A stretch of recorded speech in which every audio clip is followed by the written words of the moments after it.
Alright, this is my week 6 persuasive speech outline.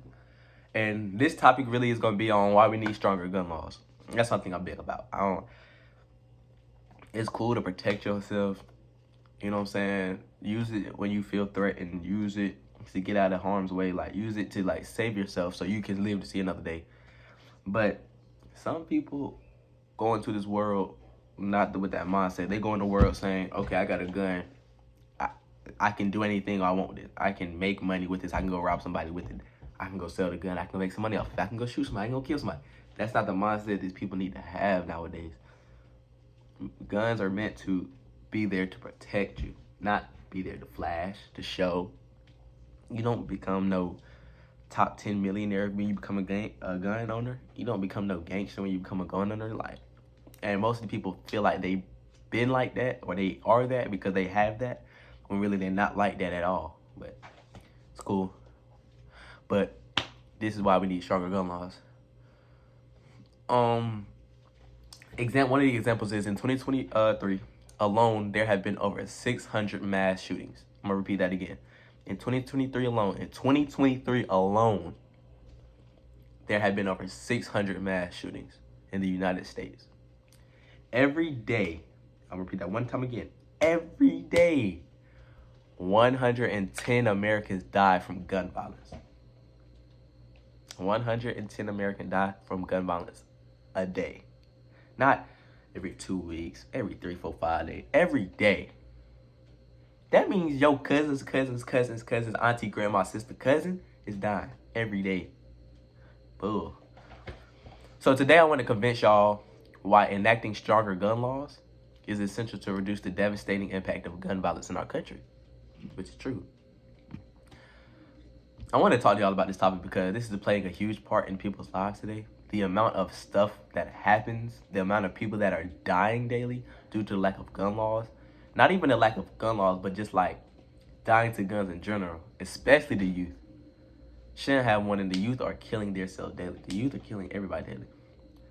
I know a lot of rappers say this in their song. They say,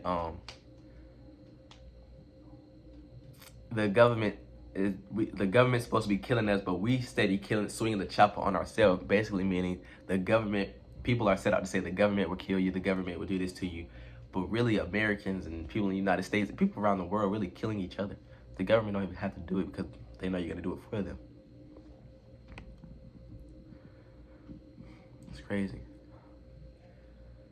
On the high rates of gun-related deaths in the United States from reputable sources like CDC or the Gun Violence Archive, according to the CDC, over 45,000 Americans lost their lives due to gun violence in 2022 alone. Comparing analysis highlights how U.S. gun violence compares to the other developing nations with their stricter gun laws. The U.S. gun death rate is about 25 times higher than the others in high-income countries with stricter gun policies.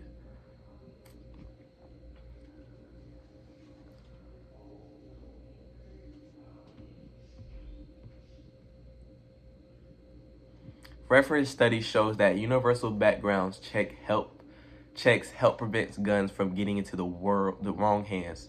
Example: a study by the National Bureau of Economic Research found that the states with mandatory background checks saw a significant reduction in gun homicides.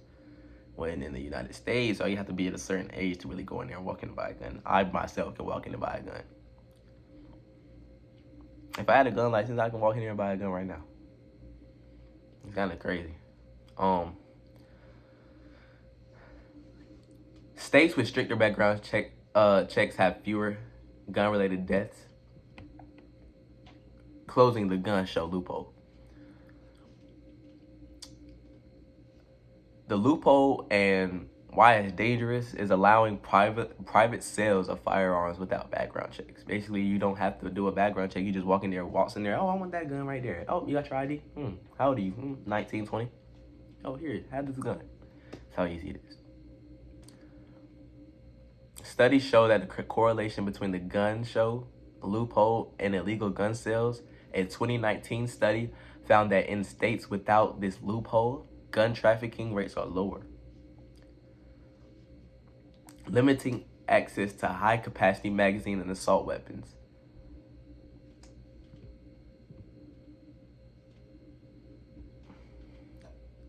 My research linking high-capacity magazines and assault weapons with mass shootings. An example would be the Violence Policy Center found that over half of mass shootings involve firearms capable of holding large rounds of ammunition. Another example would be like Australia or the UK, or restrictions on these weapons result in decreased rates of mass shootings.